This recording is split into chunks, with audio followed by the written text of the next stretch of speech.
It's Miku time! Hello and welcome to another figure review. Today we're gonna have a look at the Figma number 233. It's Hatsune Miku in the 2013 EV MIRAI Racing Miku. Okay, there's too many titles. EV MIRAI, it's a racing Miku, but you know, you have all these different racing Mikus. Sometimes she's just dressed like a ring girl. Other times, like, there was also one with a bicycle, but this one is the one with the motorcycle, even though I don't have the motorcycle. Motorcycle sold separately, but there it is on there. And yeah, I bought this one pre-owned because I like the design, and I've been kind of growing my Miku selection because Miku's awesome. Kind of trying to balance this one around without the base for a change because there's some issues with the legs, which we'll get to. But first and foremost, size of the figure. She stands at about 13 centimeters to the top of her head. So that goes up to a little under 5 inches for 9 really. So overall design of the figure, I mean, that's really the case. That's really the reason why I got the figure. We got the animal eyes, very nice and detailed. There's a lot of stuff going on, different shades of color. She has the one band-aid over her nose. Shoutouts to Nelly. Well, Nelly has a band-aid on the cheek. I don't know why I thought about that. But yeah, we have the stars in the hair, and the hair itself is it is not too crazy. I mean, we had many Mikus before, not really that much. I don't own that much, to be honest. I don't want to flex or anything, but regardless of that, this one is a little bit more straightforward. It is nicely and flowing though, which I can appreciate, especially if you wanted to put her on the motorbike. I mean, you would put on the helmet though, but it still looks nice. It goes from green to like a see-through tone, and it's just straight up see-through. It doesn't have like any green hue or anything in there. Then for the detail in the figure, she has like a necklace, but for whatever reason you have the silver in it and the black, and in between there's nothing. So you could say, oh, there's like a see-through beach or something, but it looks kind of weird. It's also molded like there is something, but it just goes over into a skin tone.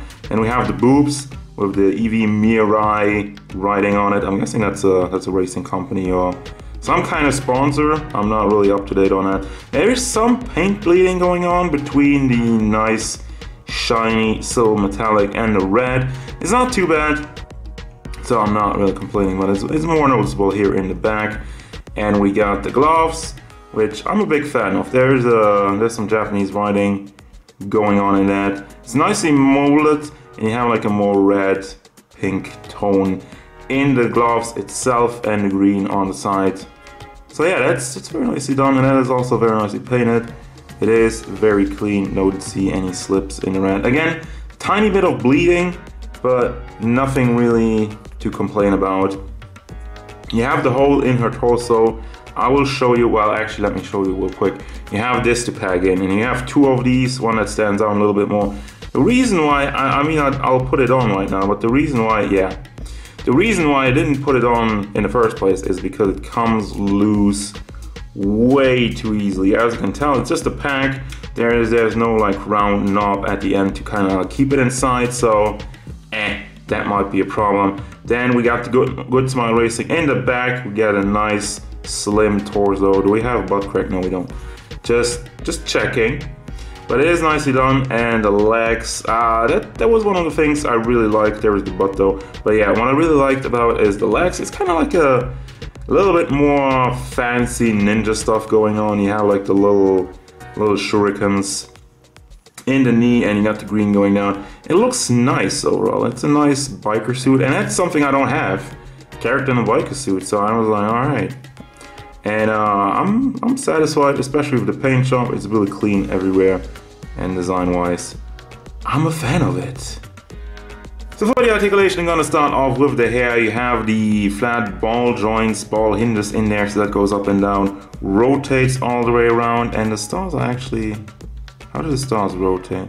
They are on a single band, kind of holding it together, and you can hold on to those.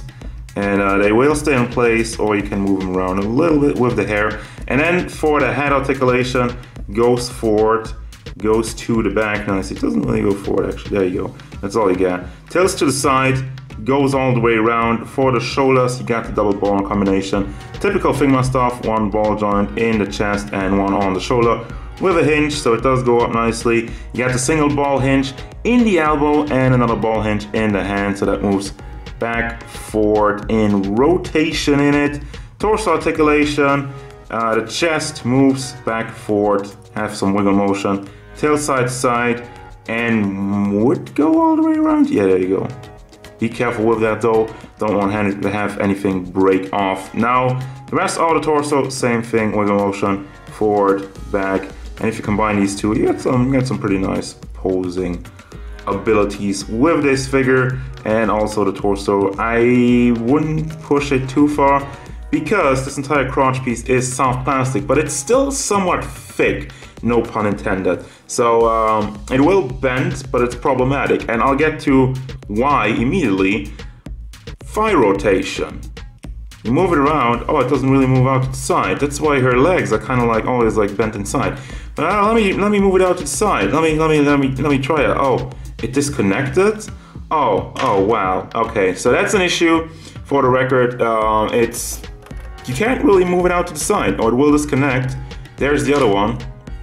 Everything falls apart because, yeah, as I'm saying, you're getting too much trouble from this entire crotch piece, which I guess they should have made the holes bigger. Or it is soft plastic. It's weird, but it's just not working. So yeah, this Miku will always have her legs kind of going to the inside, but for the rest of it, it goes out forward nicely to the back and out to the side. This one is pre-owned though, and when I got the legs off, I noticed that this one is kind of a little bit bent, so I don't know. So if you got this figure and you don't have problems with the rotation, with the leg rotation, let me know in the comments. But anyway, we got a single hinge in the knee and another ball hinge for the foot, which this one is very nicely molded, you know, with a little shuriken. Kind of slides under there, so it goes forward, backward very nicely, and it does tilt side to side. So for the accessories, I'm gonna start it off with the hands, and there goes everything. All right, great. Again, hands. Fist hands, holding hands, open hand, and this one is for holding the helmet, and really none of the folded ones are painted inside. That just looks weird. I mean, I get it, it's hard to paint this inside, but still, you know, like, it will stick out weirdly. So then we got these two pieces, as I've shown you, for the rest of her biker outfit, basically the arms that you kind of fold together. We got on the other hand, the official Good Smile Racing Cup. Yeah, I like this one. We got the MIRAI MIRAI helmet, again with the Flaming Good Smile logos on the side. Of course she has cat ears, because why not? It's straight up black, doesn't really have any metallic, nothing super. I mean, it's reflective, but not in a way I would have liked anyway. But you have a pack in there, so you can put it on her head, or you can just have her hold it. With the hand I've shown you, here's a little bit of a hole in the side. I don't know how well you can see that on the camera, but there's a hole, and you just kind of pack the hand in there. And then we got one face, only the one smiling face, with the open mouth smile, and really that's it, like all the faces. And as usual, Figma base, Figma bag, and also the one Figma replacement pack, which they usually add with all the new figures. You got like one white pack or whatever. So that's gonna do it. That's gonna bring me to the final thoughts. What do I think about this Miku figure? Now, I mean, I said it at the beginning of the review. I like this design, and I still stand by that. I think it's very nice to have like the biker uniform, and they really put in a lot of detail, a lot of effort, and it makes it really unique. And the paint job is great. The articulation is standard Figma stuff, except for the legs, obviously, and it does have the problems with this stuff not really holding on too great. But on the flip side though, she does hold on to the helmet very nicely. I left the pack just in there, but you can pull it out, obviously. So overall, what does that mean? I mean, for Miku fans, and if you're a fan of this design, I can recommend this figure. Just be aware of the legs. That's like my biggest issue. But for the rest of it, if you don't care about Miku, if you don't care about this design, then you're not gonna care about this figure, and that's just gonna I don't know how else to put it. So for Miku fans, I think this is a nice investment, but for non-Miku fans, this is a skip. So yeah, that's gonna do it, guys. As usual, thank you very much for watching. Don't forget, if you enjoyed this review, hit it up with a like and subscribe to the channel so you can stay tuned for more figure reviews, gameplay stuff, and whatever Miku wants.